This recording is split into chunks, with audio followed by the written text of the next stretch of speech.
नमस्कार, मी श्वेता सुतार. स्वागत आहे सर्वांचे श्वेता सुतार वाईल्ड लाईफ रेस्क्यूअर या यूट्यूब चॅनलमध्ये. तुम्ही माझे व्हिडिओ बघता, मला सपोर्ट करता, त्यासाठी सर्वांचे खूप खूप धन्यवाद. तर आज आपल्याला बालिंगा येथील फरशीच्या दुकानातून फोन आला की त्यांच्या दुकानात साप आला आहे. मी तिथे पोहोचले आणि पाहिले तर तिथे नाग जातीचा विषारी साप होता.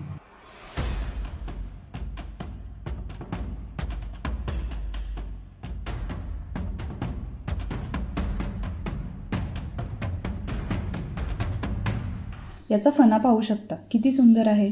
याच्या मागे ही नक्षी दिसत आहे ती मोडी लिपीतील 10च्या आकड्याप्रमाणे आहे, म्हणून याला 10चा आकडा असे म्हणले जाते.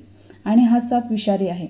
याच्या चाव्यामुळे माणसाचा जीव धोक्यात येऊ शकतो. त्यामुळे आपण साप पकडताना ट्रॅपचा वापर करतो आणि आपला ट्रॅप सेट करण्याआधीच हा साप माझ्या दिशेने येऊ लागला. मग मी पटकन निर्णय घेतला की या विषारी सापाला आधी पकडू, कारण जर हा साप तिथून जर दुकानातील कोणत्या अडचणीच्या ठिकाणी जाऊन बसला तर त्याला पकडणे अवघड होणार होते. हा भारतातील प्रमुख 4 विषारी सापांमधील नाग जातीचा विषारी साप आहे. या सापाला भारतीय संस्कृतीमध्ये देव मानले जाते. याला शेतकऱ्यांचा मित्र देखील मानले जाते. हा शेतीची नासाडी करणारे उंदीर खातो आणि त्यांच्यावर नियंत्रण ठेवतो. या सापाच्या खाद्यामध्ये उंदीरच नाही तर सरडे, पक्ष्यांची अंडी यांचा समावेश आहे. हा साप विषारी आहे. याच्या चाव्यामुळे माणसाचा जीव धोक्यात येऊ शकतो. त्यामुळे सापांची योग्य माहिती असल्याशिवाय कोणीही त्यांना पकडण्याचा किंवा त्यांच्याशी खेळ करण्याचा प्रयत्न करू नये. कोणाच्या घरी साप आल्यास त्याला मारू पण नये.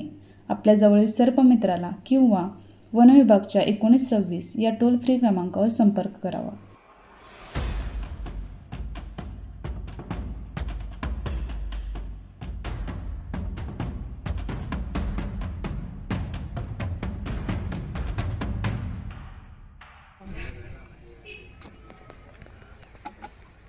तर आता रेस्क्यू केलेल्या नागसापाला आपण वनविभाग रेस्क्यू टीमचे ओंकार काटकर सर आहेत, त्यांच्याकडे सुपूर्द करतो.